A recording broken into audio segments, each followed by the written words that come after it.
Hello, everybody. Good morning, good afternoon, good evening, whatever in the world you are today. We always have a global audience joining us, so it's always that's a privilege of having access to technology. I think, and one of the biggest opportunities that we have these days of coronavirus, when we have to be locked down at home, and we still can connect with others, have amazing conversations like the one we're going to have today. So it's a privilege to be able to for these things that are unfortunate to be happening in this time, right? And thank you everybody for connecting. Please let us know where in the world you are. We would love to know where you're connecting from. We always have a large group of people connecting. I'm very keen to network with you, and especially if you are sharing ideas. And it's a great opportunity, I think, to build network and to build community as we do, and we have these conversations. So we are going to be talking today about building the sort of the mental, emotional skills that we need to navigate times of crisis, like the times we're going on right now, or we're going through right now. And what an amazing guest that we have today, Nataly Kogan. How are you, Nataly? I'm doing, as you and I were saying, I'm doing awesome. I've decided these days, if I have my health and I have my family's health, the answer is I'm doing awesome. There's so much challenges right now. So if everyone in our family, thank God today, has our health, I'm doing awesome. That's amazing. And let me ask you something actually about that, and maybe a little bit of therapy for me here. It's always hard for me to put things in perspective, not to put things in perspective, to give myself the opportunity to live when I have to put things in perspective. When I think about my own family, let me tell you what I mean by that. My family lives in Venezuela. Venezuela is going through a very, very, very hard time right now, and I live in America. So I have all these things, all these opportunities, abundance of everything. And I don't know if it happens to me. I go to buy something, and I feel like, oh my goodness, am I doing the right thing to buy Guilt. this thing when my family Are you doesn't feeling have the guilt? correct? Yeah. I'm So jumping in, Enrique, because what you're talking about is maybe, we're going to talk about emotional health and I'll share what I do, but what you're talking about is actually such a great place to start. So many people have been asking me this, yes, and I'll tell about what I do, but I've been doing, since the coronavirus, I've been doing a session almost every day for companies and teams on emotional health. And this is such a common question. It's a guilt of gratitude. And actually, we should jump in and talk about that, because yes. you and I have had it. So I came to this country as a refugee when I was a teenager. So this was a while ago, a couple of years ago. Don't say when. I'm sure we have a kind audience and everyone Yeah. just nodded. But I came to this country as a refugee. I grew up in the Soviet Union. We were in refugee camps. We came here. We lived in the projects. We had nothing. And we've all worked really hard and built a really good life, and for which we're really grateful. But I cannot tell you how many times I've had that feeling of, okay, if I'm buying something for myself, are my parents able to buy that? And my parents came with us. They're here. But it's that sense of guilt. And right now I can tell you so many people are saying, I kind of feel guilty feeling grateful for my health because so many people are struggling. Yeah. Or I feel guilty saying I'm grateful for my job because so many people have lost their jobs. And I have two things that I want to say, and then I should probably tell folks what it is I do, who I am. But this is a great way to talk about gratitude. I could talk about gratitude all day. So two things I want to say to you, and I love that you called it therapy, because this has been one of the most frequent comments I've been getting for the sessions I've been doing, is people are like, that was like an hour of therapy. I was like, that's if I can do that, that's a gift. So the first thing, I'm a Russian Jew. I'm fantastic at guilt. I think we have like the monopoly on guilt. So I know what that's like. And the first thing I want you to do is just ask yourself, does your guilt help in any way? Does it help you be a better person? Does it help you be a better friend? Does it help you be better for your family in any way? The answer is no, right? Guilt is actually a trap of the ego. Our ego creates guilt, because when we're in a guilt, we're definitely not showing up at our best to anyone, for sure. And so that's the first thing to think about. And the other one is, this is so timely. Yesterday, I do these series of interviews. So gratitude is one of the 5 skills that I teach. So it's really dear to my heart.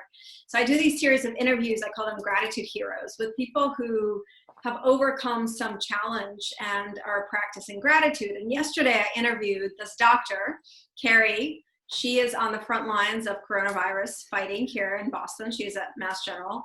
And on top of that, a couple of years ago, she lost her 3-year-old son in a horrible accident, and her daughter was hurt but survived. So, we're talking about tragedy most of us can't imagine. And I asked her this question. I said, Carrie, what would you say to people who would say, like, well, I feel really guilty saying I'm grateful for my health because here's a doctor who's lost a child, who's on the front lines. And I loved her answer. She said, well, your guilt doesn't help me. You feeling guilty about being healthy does not help me because I'm putting myself in danger. I would rather you feel really grateful that you're healthy, because when you're grateful, you're a more positive person, and I love that energy. So that's my 2-part answer, and kind of my whole, from guilt to gratitude, right? So instead of feeling guilty, like, oh, I'm buying this drink and my family have it, or maybe they can't have it, can you deeply feel the gratitude for being able to do that? And when we feel grateful, we are more kind, we're more collaborative, you're actually more likely to do something supportive for your family. And so I think, especially right now, we all have to really practice coming back into the mindset of gratitude, because it helps us not be trapped in things like guilt. That is fantastic. And definitely one thing that, like yourself, I have come across very often this past few weeks, when people who still have their jobs and they can do it from home, and they are sharing with family. They also understand the pain and the suffering that many millions of people are going through right now. People have lost loved ones, people have lost their jobs, and there's always this feeling of guilt, right? I didn't put a word on it before, but it's this feeling of how unfair things could be, when I have all these things right now, and my friends lost their job, and, right. and it's survivor's guilt, right? It actually goes all the way back to people who survived the war. And again, I think it's really important for us to ask, does my guilt help anyone? Does it help me be a better colleague, friend, parent? The answer is, we always know the answer. And then again, the shift from guilt to gratitude, because when we can practice gratitude, and this is what I spend my life teaching teams and leaders and companies, when we can practice gratitude, we become someone who is more likely to help others, who is better able to help others. And I think that's what we need right now. Well, I'm grateful for you to bring that up, that up. And once again, to the audience, I see that you're telling us where you're connecting from. Please, continue telling us where you're connecting from. If you have any questions for Nataly, please post it on the chat. I'm looking at the LinkedIn Live right now, just to make sure that I can bring some of those questions back to to our conversation. Well, Nataly, there's a crisis, a tragedy going on right now. People getting sick, people dying from coronavirus. There's another layer of the crisis, which is the financial implications. Yeah. And of course, there's a hidden tragedy of the mental health implications of all that we're going through right now, which is going to explode in our faces, in no time. People, alone at home, people losing their jobs, people overstressed, people overworked, because I've heard from people and research saying that people are working more than they were working before. This now culture of being overconnected and, all the time. So what do we do? It's a complicated thing. No, it's a great question. And I guess just before, because I obviously, this is what I've been doing for 8 weeks. This is what I've been doing, is trying to help as many people and companies and teams get through this, because I don't think the mental health crisis is hidden. I think it's here. I think we're all experiencing it, and I want to talk about a little bit. But just as a quick background, I don't need to give my big bio, but I spent most of my career as an executive in large and big companies, Microsoft, McKinsey, venture capital. I started 5 different companies. And so I spent my career on the side of being a leader, being on a team. So I know what it's like to be going through adversity together. And what I do now is, when people tell me, like, to ask me in a sentence, what do? I teach emotional health as a skill. To me, emotional health is not a feeling. Mental health is not a state of being. It is a skill.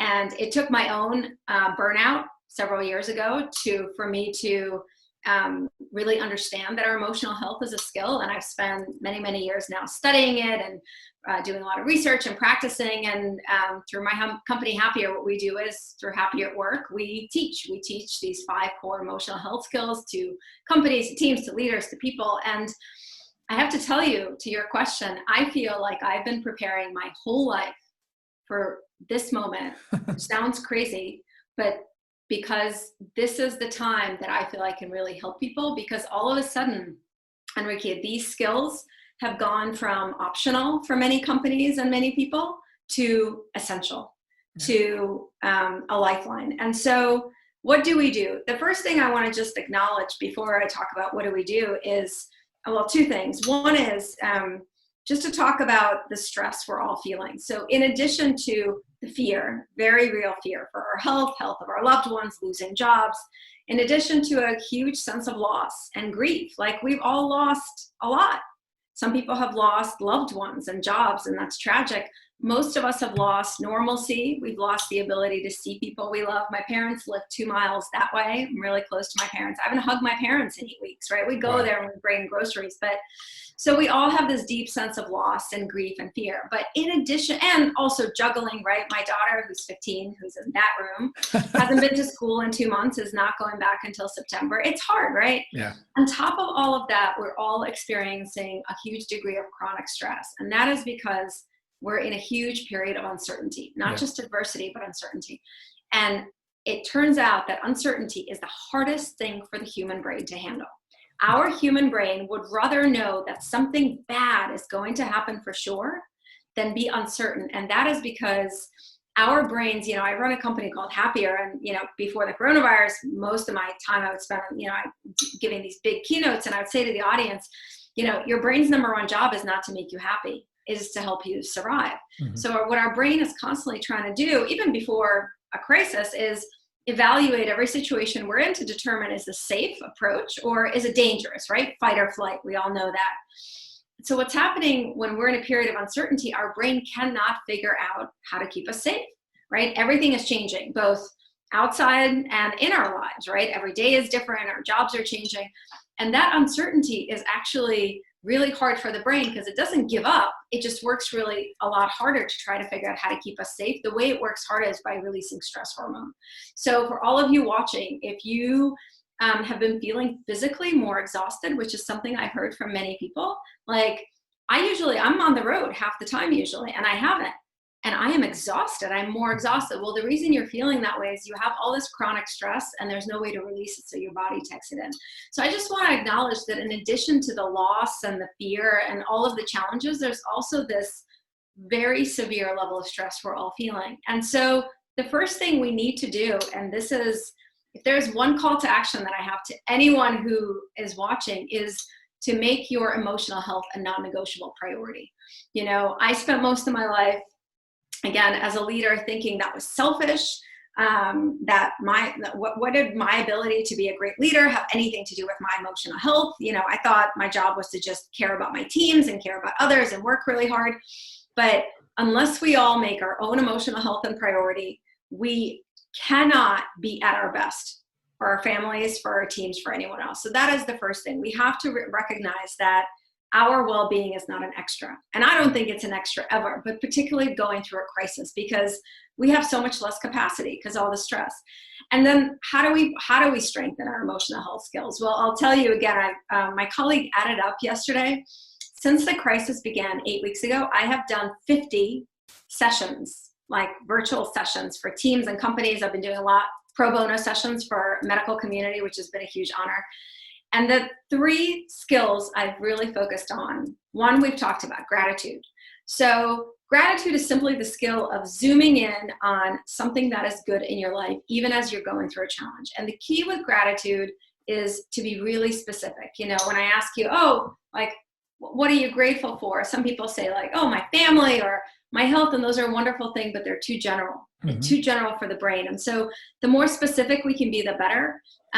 Right now is a time to share our appreciation with other people a lot, because it's a way we can tell people we see them, we recognize them, we appreciate. It's a way to connect.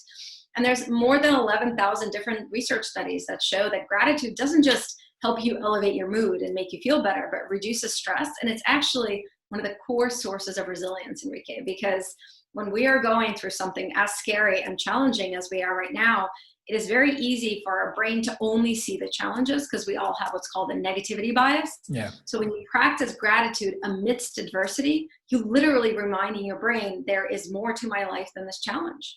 And that helps you find the balance. So gratitude is the first skill. The second is what I call acceptance. Now, I used to hate this word, I have to tell you. As a refugee, as a entrepreneur, that felt so passive to me, but I misunderstood it. Acceptance is a skill of looking at how things are and how you feel with clarity instead of judgment. And then using that as your starting point to say, given how I feel, given how things are, what is one small thing I can do to honor this moment, honor my team, maybe shift a little bit? And acceptance right now is absolutely essential because acceptance helps us preserve our emotional energy so we don't get stuck in this is not how it should be. Right? In fact, the email I sent out this morning, so we have a pretty large community at Happier, and every Tuesday I send an email just sharing a skill or a story. And the title of my email today was Don't Should Yourself. Because when we are stuck in that this is not how it should be, I am not how I should be, my teammate is not how they should be, that's judgment.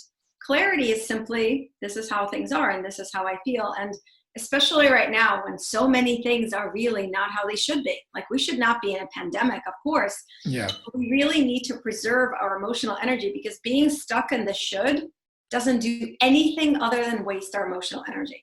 And so acceptance really helps us to focus on what we can control.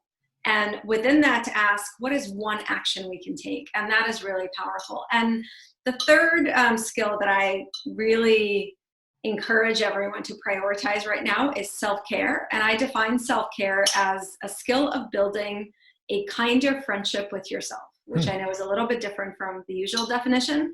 I'm surprised, well, I'm not surprised actually, but I ask people often when I do like these workshops or team sessions, have you asked yourself, what kind of friendship do I have with myself? I never asked myself this question for most of my life. What a ridiculous question. But actually, our relationship with ourselves is perhaps the most important because the way that we treat others is rooted in how we treat ourselves. And so if you are harsh towards yourself, if you don't practice compassion towards yourself, if you never find time to take a break, you're taking that out on people on your team, in your life. And so right now, we all need our own compassion. We all need to treat ourselves as we would a friend. And we need to make that a priority because when we're able to support ourselves and fuel ourselves during adversity, we're able to then show up in the best possible way to be there for people in our lives. So that's my spiel. That's the Nataly pep talk. Well, that's a powerful pep talk. Gratitude, acceptance, self-care as part of the formula to build emotional health. Let me ask you something. Part of the conversation today is how to do this in times of adversity, right? And I'm going to push the envelope a little bit, which I don't normally do, but I want to push it this time a little bit. Go for it. If I am, I don't have children, but if I had 4 children, single parent, I was just laid off. I was laid off in a very, nasty way because companies are doing that right now, not giving their people any severance, packages or any slack, for them to do the next thing. And then you tell me, show gratitude, acceptance and self-care. How do I do that when I'm in the middle of all this tragedy, when my mind is only focused on what am I going to give my children to eat tomorrow? Of course, because we're all in a place of fear. And look, it's an extreme example, but so many people are going through this right now. And I'll tell you, it is a challenge, but it is also, this is why it's so essential. Because think about if you just stay in that place of fear, do you think you are creating a best possible way to then take care of your family? The answer is no. So here's the thing. This is why I call them skills. And this is why what I teach and what I write about are these small practices. We have to begin to practice even when things are hard. One of the things I just want to say about gratitude, I always think of this example. There's a really amazing person. His name is David Steindl-Rast. He's a monk. There's a great TED Talk by him on gratitude. And when he was young, he was in Vienna during World War II. He lost his whole family, most of his friends. I mean, he was hungry most days, you can imagine, right? And he was being interviewed, and the interviewer asked him, he said, well, how could you be grateful in that tragedy? I mean, like, it's unimaginable. And he said, can you be grateful for pain? No. Can you be grateful for a loss of a loved one? No. But can you be grateful in every moment? Yes. Within every moment, we have an opportunity to be grateful for something. And do you know, Enrique, I love the question, because there's actually a lot of research that has been done, particularly about gratitude. For example, in Florida, a couple of years when there were the horrible hurricanes, it showed that families who lost everything, home, like everything, but they practiced gratitude and they had a grateful mindset so they said things like, of course, it's awful that we lost our home. That's acceptance, right? You're not trying to deny the challenge, but we're really grateful that we're safe. Or, of course, it's really awful that we've lost all our possessions and our pet died, but we're really grateful that we got some assistance from our friends. The people who approach this horrible tragedy with a grateful mindset were much more resilient. They bounced back faster. And so the way that I would think about practicing acceptance and gratitude, if you're dealing with an overwhelming challenge, is that is actually truly the only way to help yourself and your family get through it. And again, I'm not saying it's easy, but I cannot tell you, when I was writing my book, I was reaching out to the community to hear these stories. And Enrique, the most powerful stories of gratitude and acceptance were from people going through the worst tragedies. Because I think that when within the adversity, we're able to get into that mindset of that the best way I can give myself and my family an opportunity to get through this is to find things that I'm grateful for, that actually people recognize it, lets them transcend it. So I think it's a great question. I'm glad you got me to talk about this. Absolutely. And I'm gonna push it a little bit more, just a tiny bit more. And I'm really enjoying this. Me too. I want to push a little bit more into a direction of, being realistic with what's going on right now. Yes. One of the main differences out of the many differences between the American society, the North American society, at least in the United States, the European society and the Asian societies, is how realistic we are about the things that are happening.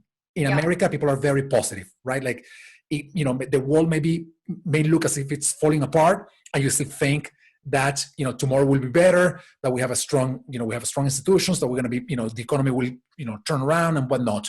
Europe in general, I'm not talking about everybody, but more generally than in the US or Asia, they think more realistically, if you will. For them, it is, this virus is a serious thing, and we better sacrifice what we need to sacrifice today to solve this in the next 12 months, rather than sugarcoat what's happening and be into this reality for the next 18 months.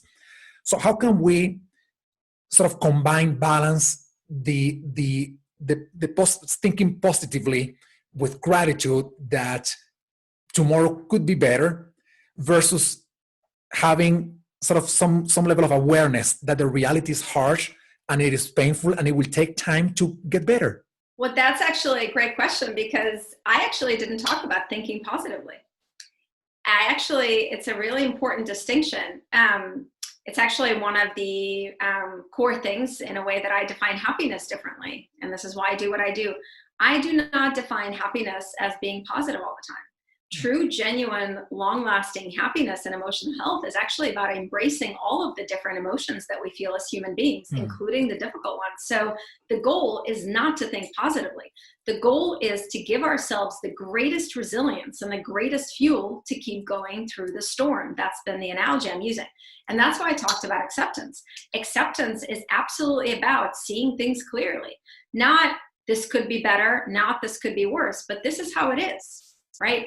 And part of acceptance is also acknowledging our feelings, including the difficult ones. In fact, that is one of the hardest things that I teach to leaders and to teams and to humans, is how do you acknowledge and really accept difficult feelings? Because they're not fun. It's not fun to feel fear or sadness. Of course it's not, but they are part of us as human beings. And that is one of the greatest skills that we can develop, is the ability to allow ourselves to feel what we feel, even when it's difficult. Because research shows that when you allow yourself to experience a difficult feeling, like fear, like wow, things are really hard right now, without trying to, stuff it down or distract yourself, you actually feel that feeling for a shorter amount of time and with less intensity, because you are not wasting all of that energy trying to fight with a feeling. So acceptance is essential. And acceptance is not at all about thinking positively. It is about looking at our world with clarity, but it is about not getting stuck in the dramatic possible scenarios, because those don't help. Yeah. It is about not wasting. We start every day as human beings. We have a limited amount of physical, mental, and emotional energy. I know some of us have more, some of us have less, but none of us have unlimited capacity. And so particularly when we're going through adversity, which is right now, and I talked about how much stress we experience just as our baseline, we have to be really intentional about where we're putting our energy. And so thinking about the worst case scenario 24 hours a day does not help anyone. It doesn't help me be a better mom. It doesn't help me be a better leader, a better daughter. And so acceptance is really not about thinking negatively or positively. It is about seeing things as they are. It's about being a true witness, right? And gratitude is also not trying to, I used to think gratitude was like trying to pretend everything is amazing, but it isn't. Gratitude is simply honoring the things that are good in our lives with our true attention. And do you know that our brain mostly doesn't do that, right? So all of our brains have a negativity bias. We're much more sensitive to what is negative than what is good naturally. And that is because danger comes with negative stimuli, right? So the brain is looking for it. So if you don't practice gratitude, you're actually not seeing your reality clearly. You're seeing it as more negative than it is. So I think acceptance and gratitude are actually incredibly powerful to have a realistic view, not tainted too much by overly negative or overly positive. How's that? It's beautiful. And actually, it reminded me of one of the most beautiful books that I've read, which is called Joy by Desmond Tutu and the Dalai Lama. It's a great book. It's a fantastic book. And it is just about that. It is, bad things happen, and, joy. And they separate the idea of joy from happiness. They said, joy is, finding the opportunities with clarity, seeing the possibilities, even when things are happening, negative things are happening in life, which happen to everybody. So one of the, I'm going to switch gears a little bit here. Yeah. One of the things that I find really fascinating of all that you're sharing with us is this underlying idea or underlying question of what helps. By that, I mean, does it help you to, be stuck in the moment, not showing gratitude or accepting or taking care of yourself? And then, not building your emotional skills or your emotional health skills. So I love this idea of thinking through the lenses of what is helping you.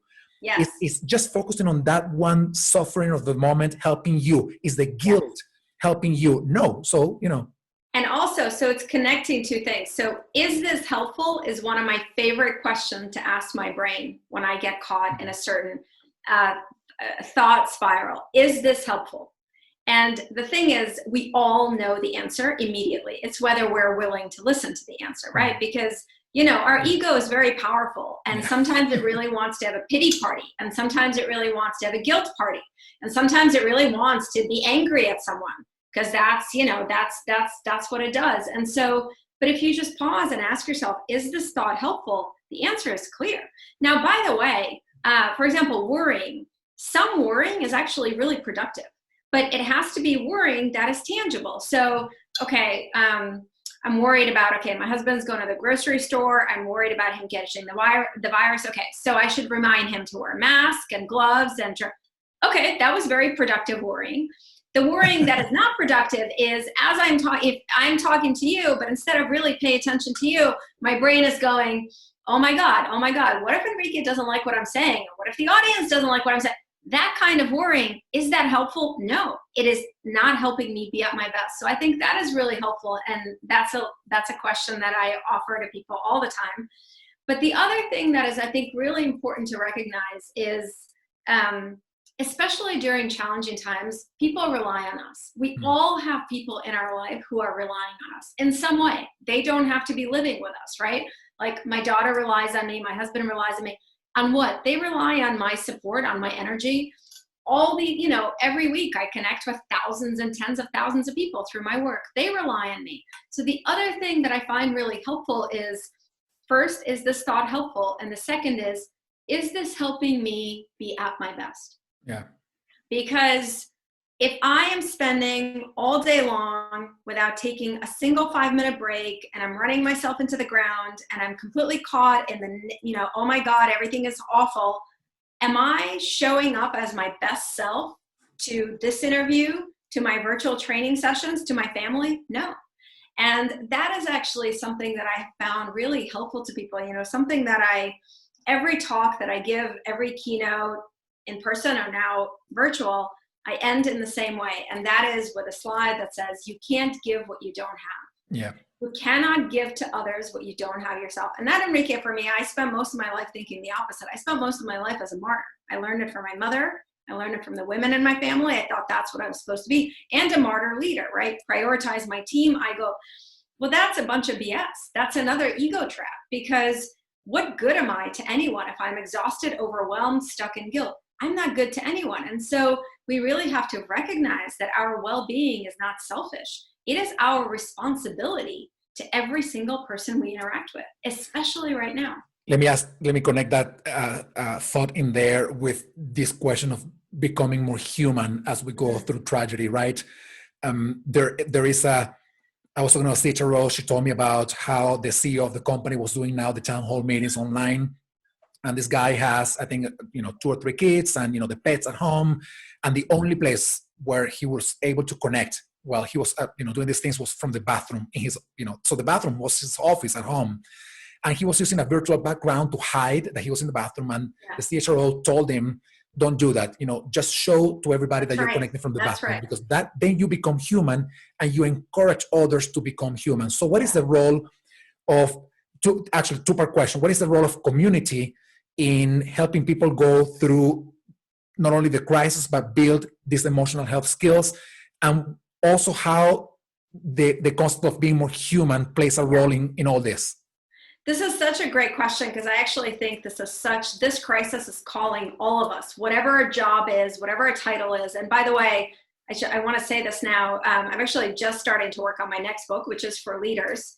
And I define a leader in a very particular way. It's not about having a title or how many people report to you. You are a leader if you intentionally, positively impact other people. If that is what you do, you are a leader. And so to me, we are being called as humans and as leaders right now to connect more, to be more compassionate towards each other, to be more human. And so one of the 5 skills I teach is intentional kindness.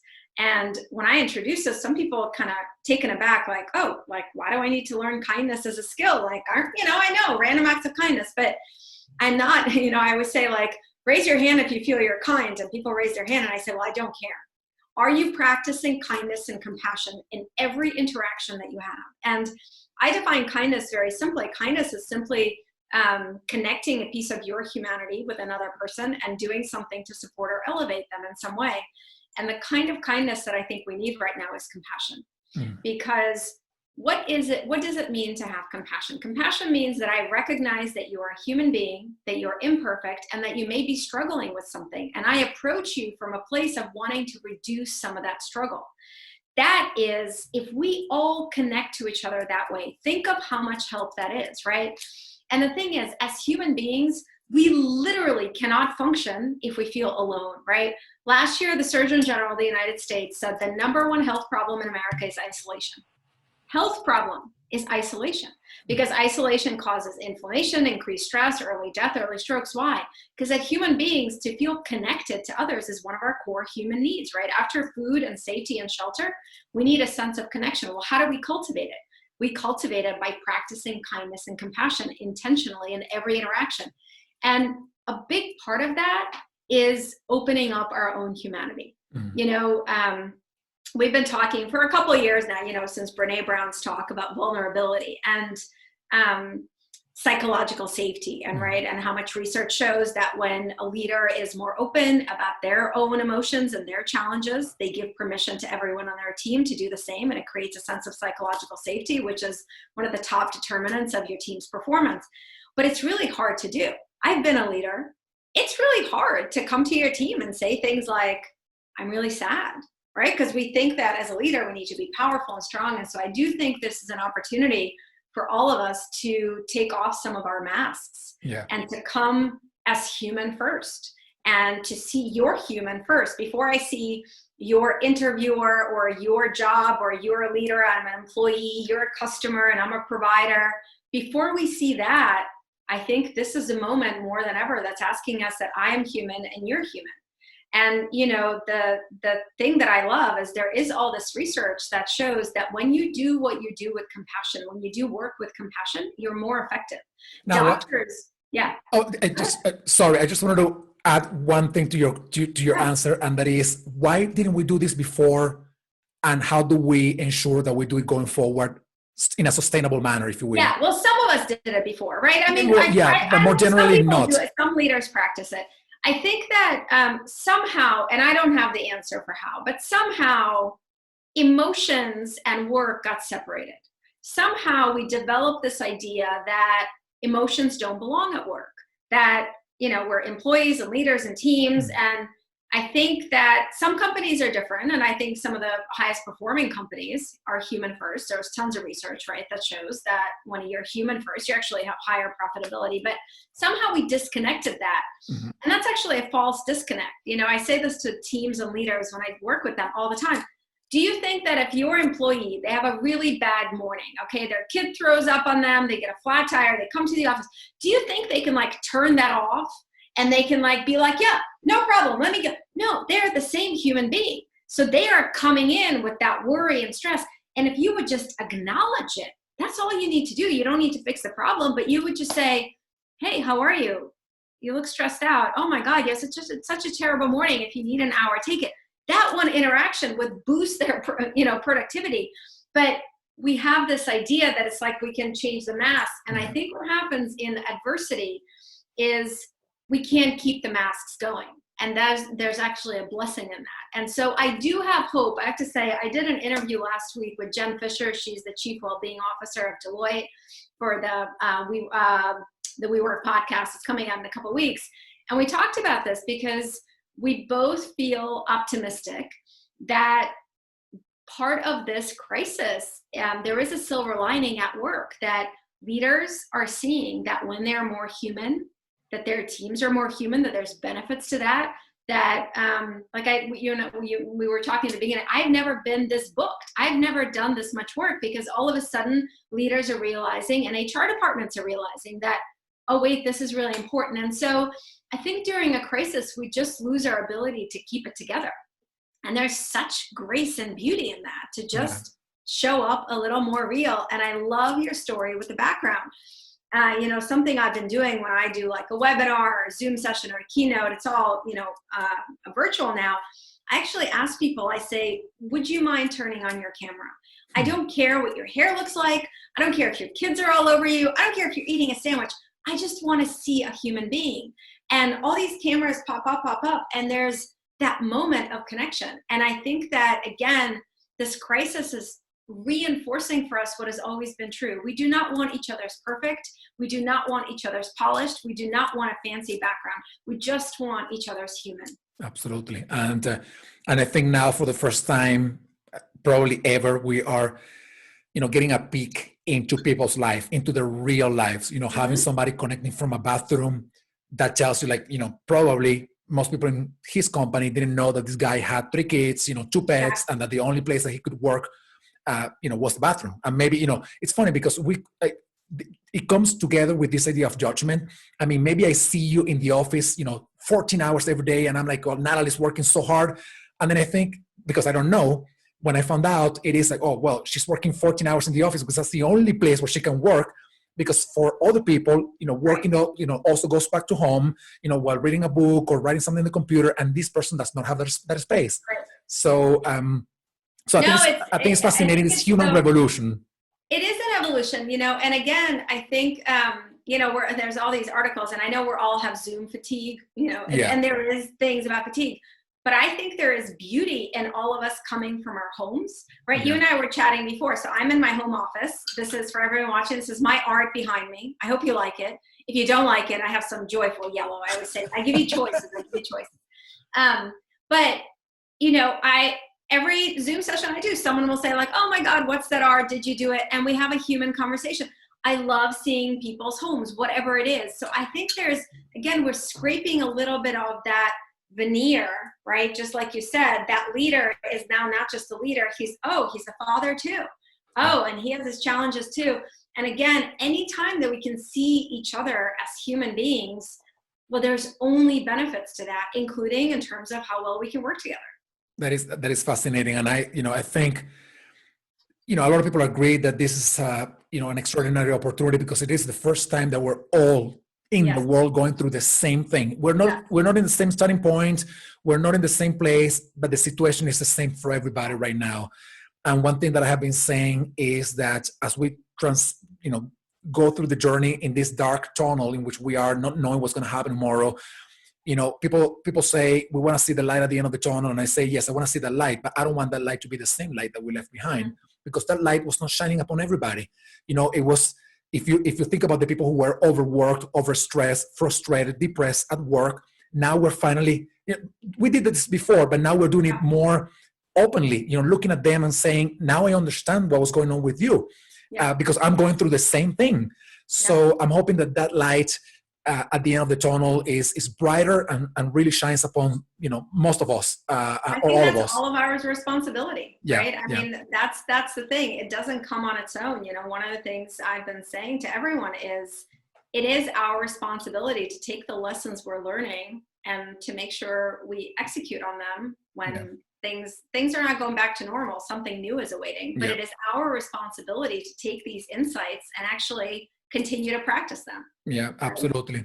Nataly, as we wrap up this conversation, I tagged you in the LinkedIn Live. There's a lot of stuff going on in there in case you want to go back to it, lots of comments. Oh, I will. I never look at it at the same time. I just want everyone to know, because then I just need to give all my attention. But I absolutely will. And I love the feeling I have right now of getting excited to go see the folks who are there. And I would actually love, as we're beginning to wrap up, I would love everyone to share something in the comments on LinkedIn Live.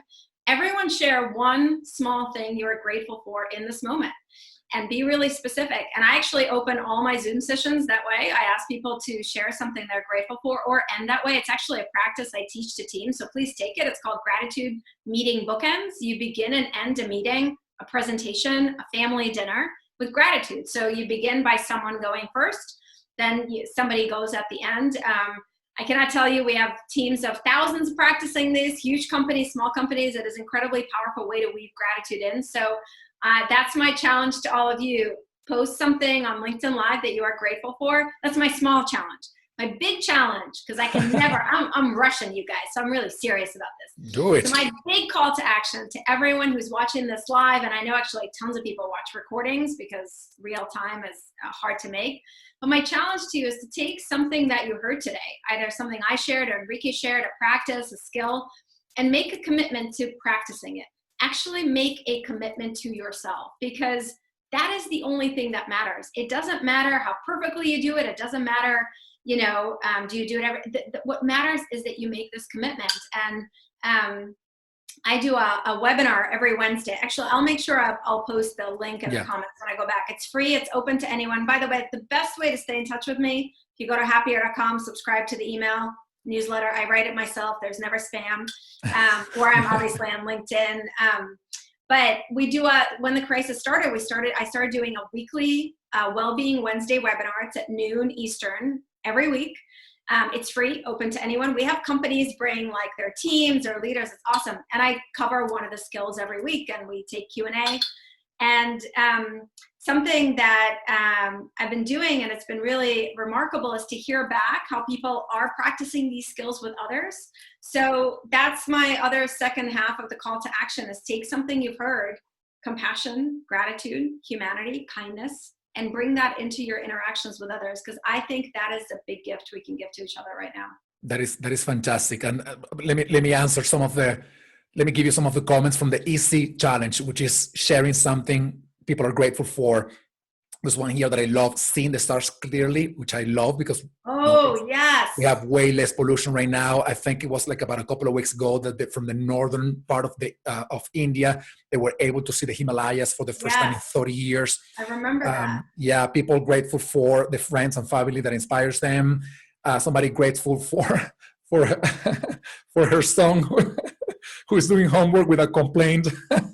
Oh my God, that is amazing. That is perfect practice of gratitude because you're specific and you're focusing on something that is good. I love that. It's a great one. It's amazing. Somebody else, grateful to see so much happy art and coming back to human. Thank you so much. That means a lot to me. I do it for joy. Maybe one more.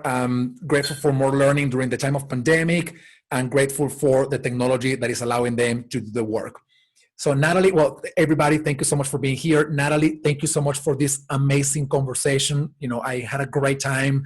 I am so grateful we got a chance to do this. I'm really grateful for your really thoughtful questions. I do a lot of these kind of interviews or podcasts, and I am so grateful for your full thoughtfulness and attention and presence and pushing the envelope. That I love that, and I'm really grateful because it allows me to share something that's hopefully meaningful to lots of other folks. So thank you for that. Thank you, and I'm grateful for all the insights, all the ideas, the stories, the challenges that you shared with us to help us see the silver lining, the gifts out of the complexity and the tragedy of this crisis, and to help us know that it is very important for us to take care of ourselves. What are you going to show in there? Show us. One more thing. I forgot. I was going to show everyone. My book came out in paperback a couple months ago. Woo! Congratulations. And it's so happy. So it's called Happier Now: How to Stop Chasing Perfection and Embrace Everyday Moments, including the difficult ones. And the paperback, the hardcover is awesome, but the paperback got some hot pink. It has all the 5 skills. It has my story, but it has all the 5 skills. It has 37 different practices for all the different skills. So this is, I always say this is not my shameless plug. I just think people always want more. So it's a great resource, but also on happier.com, we have tons of free articles, blog posts, videos for diving into all these skills. So is the book in Amazon already? Is the book what? In Amazon already? Yeah. All right. So with everybody, I just shared with you my email. We're going to raffle 10 of those books to the participants of this chat. So send me an email. I'm going to add you to a raffle system that we use, and I'm going to send you the book once we get the winners. So my email is there. Sign them. My email is there. Send me an email saying, I want to participate in the raffle. I'm going to put you in the raffle, and then we're going to be raffling 10 of Nataly's books. I love it. And one more thing I just want to say to be in service, because I know we have lots of HR folks from different companies. If I and my team, if I can be helpful to your team in some way, the most popular virtual training session I've been doing, this is the one I've done 40 of, is emotional health skills during adversity, where we actually go through the skills and people can practice interactively on Zoom. Please reach out. I'm easy to find. I'm Nataly at Happier. Couldn't be easier.